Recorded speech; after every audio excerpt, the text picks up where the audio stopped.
Hey, and welcome back to the podcast. I hope you are ready to tackle a big one today because we are diving into the topic of pricing.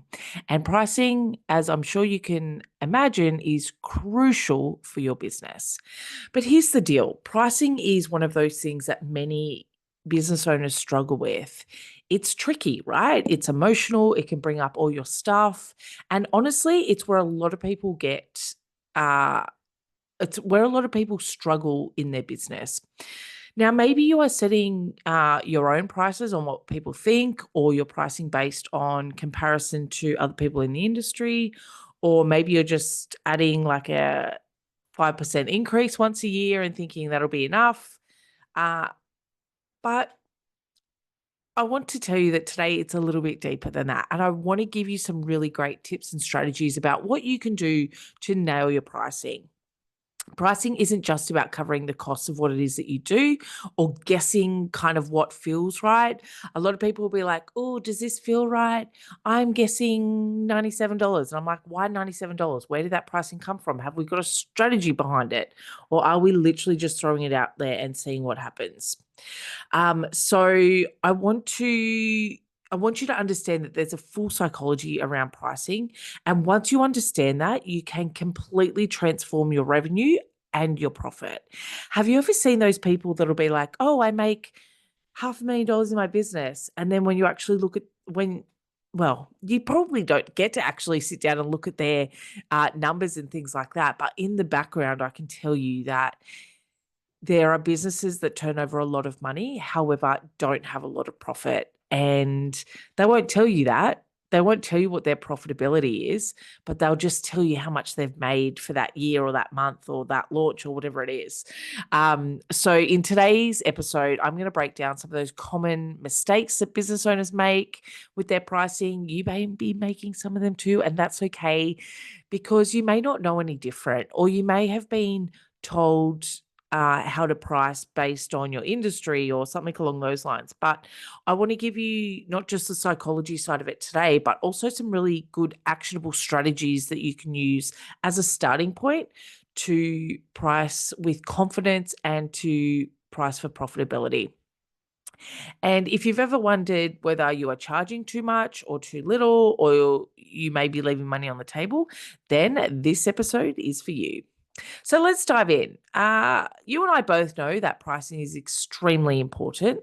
Pricing and profit, well, mainly profit, isn't a buzzword. It is literally the lifeline of your business. If you don't have profit in your business, you will have to push and hustle so hard, or you'll end up closing your business down because there's just not enough money in it. So without that profit, you not just be underpaying yourself, but you're limiting your ability to grow, to reinvest, to provide the best possible experience for your clients. And where I see a lot of people get stuck is that they either undervalue themselves, or they base their pricing on fear instead of strategy. They base it on what their industry uh, what their industry baseline is, and that's not the best way to do it either. Or they get stuck in that cycle of, oh yeah, I price it like this and it's always been that, so we'll just roll with that, it's good enough, instead of pricing for that profit. And as I said before, pricing can feel really, really uncomfortable. You're asking people for money. It's forcing you to put a number on the value that you're delivering. And it's hard if we don't fully believe that in that pricing and have the psychology and strategy behind it. We're very much putting pricing on our worth. But you cannot price your worth. Your worth is who you are. It's your inner ability to know exactly what you stand for. So I don't want you to get stuck in that I price what I'm worth. I want you to look at it from I price based on the value that I offer.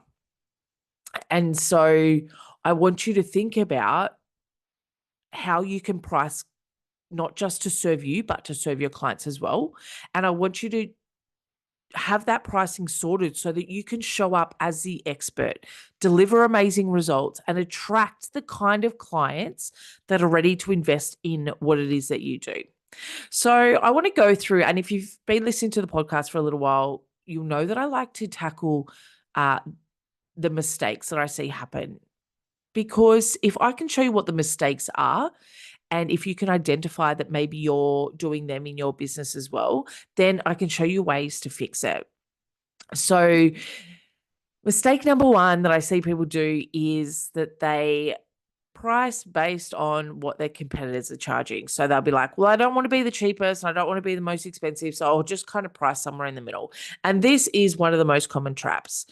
Uh, if someone like they will literally look at people, their biggest competitors, and be like, okay, so business A is charging $500, business B is charging $700. So I'll charge $550, $600 and see how we go. But here's the problem. Your costs, your margins, your goals are not going to be the same as your competitors.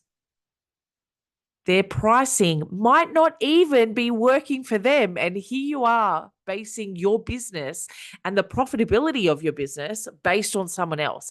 It's freaking crazy, right? And now that I've pointed that out, I want you to actually stop and think to yourself, how did I come up with my pricing? Did I just throw something out there? Did I throw it into a Facebook group and ask, how much would you pay for certain things? Like, how are you actually doing your pricing?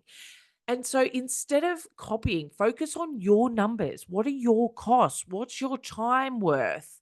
How many hours are you looking to work within your business? How much money does your business need to operate? What is the value that you are delivering to your clients? And when you price based on your unique values, your unique selling points, you are no longer racing to the bottom, racing to the just get clients no matter what. We want to make sure that your business is making profit, making money. It is supporting you and your lifestyle and your family if you've got one, right?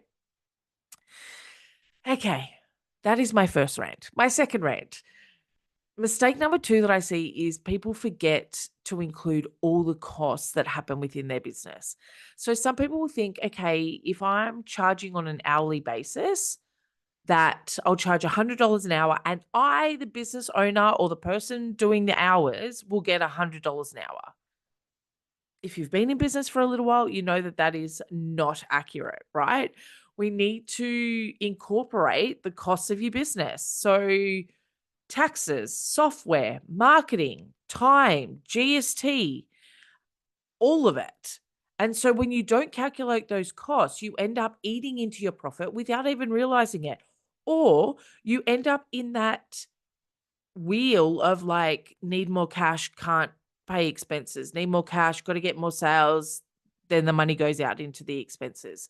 We want to make sure that we're actually calculating all your costs and it's not eating into your profit. Your profit should be a standalone business number. In my business, every single dollar that comes in, I know where it's going, I know its job, and my business also supports charities that takes a percentage of that profit. I allocate that profit out from a legacy point of view, but that's irrelevant, right? The profitability is already there within the business. It also means that when I sit down and do my numbers, I can see the profitability of the business without even having to do a whole heap of calculations. It's already sitting there. It sits in a separate account. My expenses sit in a separate account. My GST sits in a separate account. My taxes sit in a separate account. And you know why I do that? Because I then know when I look at the business overall, the business is standing on its own 2 feet. I can't do that unless I have nailed my pricing. Okay. That is rant number two. Can't guarantee that there won't be another one. And the third mistake that I see people make, and this one can hit a little bit close to home for people. And if it hits you in your heartstrings, I totally understand it. I want you to do something different about it though. Don't just acknowledge it and not do anything about it.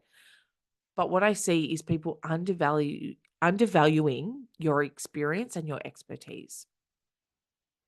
When we undervalue our expertise and our skills, it affects the way that we can deliver to our clients. If you're pricing based on how much time it takes to deliver something, or how much time you're spending with people, it's really doing a disservice to not just you, but your business. And your business then impacts on your clients. So your clients aren't paying for your time, right? They're not paying for the hour that they spend with you or the half day that they spend with you. They are paying for your time. They are paying for your expertise. They are paying for the results that you provide. Okay. The results that you provide, or the amount that you save them, depending on what it is that you do. But let me use an industry that I see people struggle with on a regular basis, and it tends to be in the design or creative space. So, say for example, you're a designer and it takes you 2 hours to create a logo or a logo or copy or a website that literally transforms someone's brand, transforms their brand, brings more clients in, changes the way that they do business, up levels their business, increases the value of their business. So that the value of that logo or that copy or that website that you are designing isn't tied into the 2 hours that it takes you to design it. It's tied into the impact that it will have on the business for years to come. It is tied into the increase in revenue that you're potentially driving for that client's business, right? That's the difference between value-based pricing and pricing on a per hour type strategy. And you've got to figure out what is going to work best for you in your business. But I just want you to be clear that we're not pricing based on hour, we're pricing based on our expertise. You have probably spent years and years and hours and probably a whole heap of money on fine tuning what it is that you do and fine tuning what makes you that industry leader. Don't just base your pricing on how many hours and an hourly figure and not incorporate your expertise into that. So, mistake number 3, undervaluing your expertise and your skill set. Mistake number 4 that I see is when people just throw their pricing out there and there's no testing or adjusting of pricing. Pricing is never set in stone. What you charge one person may change to the next person based on their company, their structure, what you need to do. So it's not set in stone. A lot of people set their prices and then they never revisit them. They never go back and do the tracking and check in on whether their pricing is working for their business, whether there's enough profitability within those pricing frameworks to deliver. And I want you to think about your market is probably constantly evolving. Your costs change. I don't know about you, but the cost of my business has increased a whole heap. I don't know what the percentage is without having it in front of me. But think about when you first started your business to where you are now, right? Your costs, I can guarantee you, have changed. Things have gone up. You may need new tools. Your experience has grown. Your pricing should reflect all of that. So think about testing different price points to see what works. And don't be afraid to increase and raise your prices as you deliver more value, as your expertise grow, as the results that you deliver increase. Make sure that you keep coming back and look at your pricing. Mistake number 5, and this is one that I see all the freaking time. When people offer too many options, right? I am highly trained in sales. I've been doing this for a very, very long time. I understand the psychology of it inside and out. Like, it just becomes second nature to me because I've honed my craft so well. But choice paralysis is real, right? If I'm talking to someone and I'm like, hey, Susan, I'm interested in getting this, this, and this done in my business. And we're having this conversation. I'm like, yeah, I really like Susan. This is fantastic. She understands me. She gets exactly what I'm needing. And then we go into talking about pricing. Now, a lot of the time what happens is when people talk about pricing, all their stuff comes up, right? They like may get a little bit nervous, they may get the sweaty palms, they may get, a little bit hesitant about talking about money. And so they will go, well, we can do it this option, or we could do it this way, we could do it this way, we could do it this way, and this way's $100, and this way's 159, and this way's 210, and this way's 450. And in my head, I'm like, whoa, I don't know, there's too many options here. If you are offering 6 different packages or 10 different price points or 3 or 10 different options on one package, it's too much. Your client is going to be overwhelmed. Your client will sit there and go, "Great, I'll think about it," and then they'll end up choosing nothing. You know why? Because 'Cause they're in overwhelm. They're confused. They're like, "This is too hard. I'll figure it out later." And then what they'll do is they'll go back later and be like, "Oh, yeah, I still really need to figure that. I'm still having that same challenge." And so they'll go and find someone else because you haven't nailed it. And in their mind, they're like, "Oh, that's right. I spoke to Susan, but Susan, I don't know, something just wasn't right. Let me go and find Sally and see if Sally can help me." But a lot of the time, it's not necessarily that you can't help them. It's that we're giving them too many options and they're overwhelmed. So instead, stick to 2 or 3 clear options, really, really clear options. If I could highlight the word clear, I would, but you're listening to me, so I can't. So 2 or 3 clear options and use strategies like price anchoring to guide your clients towards the best fit, or um, have some charm pricing in there. Like, and I will go through these strategies and I'll give you a few tips around them. But I just want you to think about reduce your options and have a strategy for your pricing. Now that I've gone through the mistakes, I want to give you some really good actionable strategies that you can use to help level up your pricing. So I mentioned charm pricing, and charm pricing is when we use a number at the end of the price.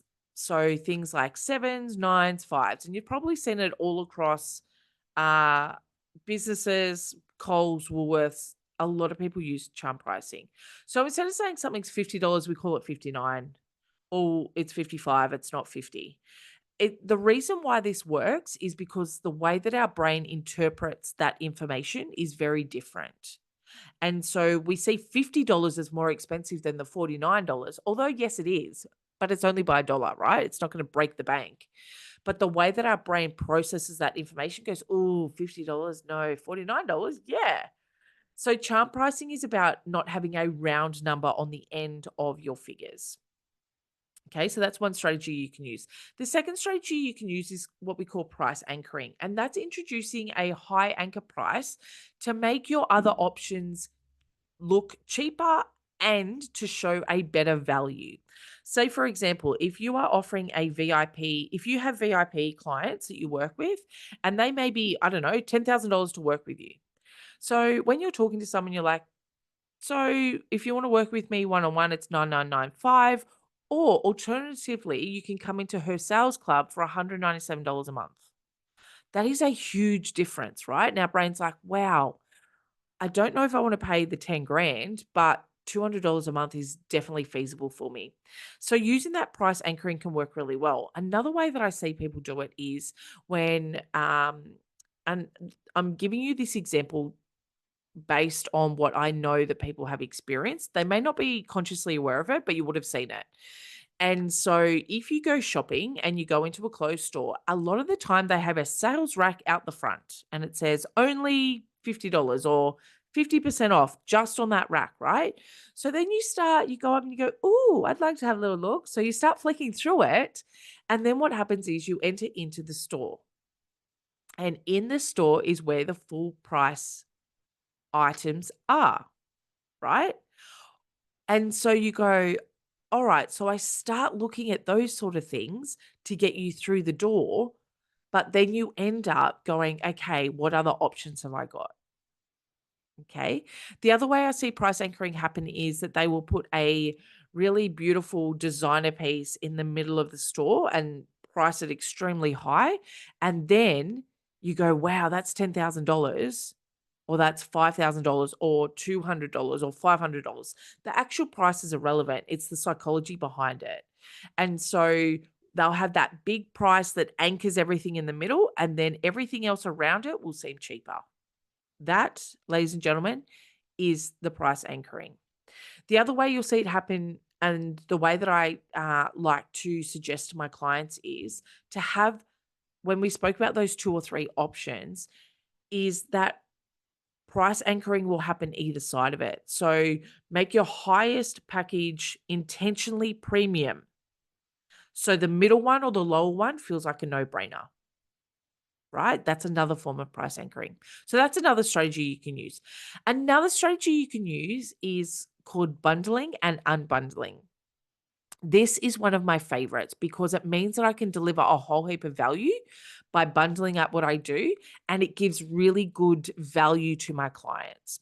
So you bundle those related products to increase the value of what it is that you do, but you can also unbundle things to cater for clients who have specific needs or are wanting specific options. So I recommend using bundling in high sale periods, things like Christmas, things like Black Friday offers. They're really great to do bundles with. And then you can unbundle your services depending, as I said, on what specifically people need. And the final tip that I want to give you today around some pricing strategies is to have regular adjustments occurring within your business. So instead of making huge price jumps, up 15% every few years, or every 2 years, you're like, oh, I haven't done a price increase and my business needs more money. So I'll increase it by 5, 10, 15, 20%, whatever that looks like. Instead, I want you to think about how can you increase your price 1 or 2% every 6 months so that it's not as a noticeable jump for your clients. Because the best way to upset your clients is to get them paying a certain amount one day and then increase dramatically the price for the next month, right? Have small increments as you go. And you actually need to plan them into your business. Don't just be like, okay, today I'm randomly going to do a price increase because my expenses are going through the roof, or I need more money, or the business needs more money. So I want you to think about how can you do regular adjustments within your business on your pricing. And you can also use a strategy around that, right? So you can do marketing campaigns of like beat the price rise, or get in on a lot. What I've seen some people do is get in on 2024 prices in 2025. That's just another marketing strategy around their pricing. Okay, so now that we've gone through all that, I want to give you a quick action plan to start pricing for profitability. Step number one is review your current prices. Are they covering all your costs? Are they supporting your business well enough? Do you have profitability in your pricing? And does your pricing reflect the current value that you deliver? Okay, so we want to know they're covering your costs, you've got profitability, and that they reflect what it is that you deliver. Step number two is I want you to identify one or two different pricing strategies that you want to test, like charm pricing, price anchoring, bundling, whatever that is that you feel like will suit your business and will work for your clients. And then step number three is I want you to commit to reviewing and adjusting your prices regularly. Okay. So if you have my annual planner, you would have in certain months that you are going to adjust your pricing or reassess your pricing. It doesn't mean that you need to increase it, but it needs to be an actionable business step that you take on a regular basis. Pop it in your planner, pop it in your calendar. Think about where your prices are sitting at. And if you want a step-by-step guide to nailing your pricing, I have a pricing for profitability framework that all my clients use to make sure that there is that profit in their business, and it's sitting in her sales hub. So all you need to do is go to mariekirkpatrick.com/hub, and it'll be sitting in there for you. There's a video on how to use the framework, and you will have everything that you need to make sure that your pricing is on point there's profitability in it, and it is growing your revenue. Okay, so mariekirkpatrick.com/hub. It's $47, and I guarantee you will make that money back tenfold just based on the information that's in there. Now, that is a wrap on today's episode. I know I got a little bit ranty. I'm not even going to apologize for getting ranty anymore, because I know that the information that I'm delivering to you will change the way that you do business if you implement it. So I hope you are walking away today with some really fresh insights and some practical strategies on how to take your pricing to that next level. If this episode resonates with you, screenshot it, share it on Instagram, tag me at Marie Kirkpatrick. I'd love to hear what pricing strategies you are excited to try, what pricing strategies you're currently choosing, and what it is that you are going to be implementing over the next 6 to 12 months within your business. If you've got any questions, please reach out. Until next time, remember, pricing is a science and there's a psychology behind it. So you have what it takes to master it. Go out there and make some profit.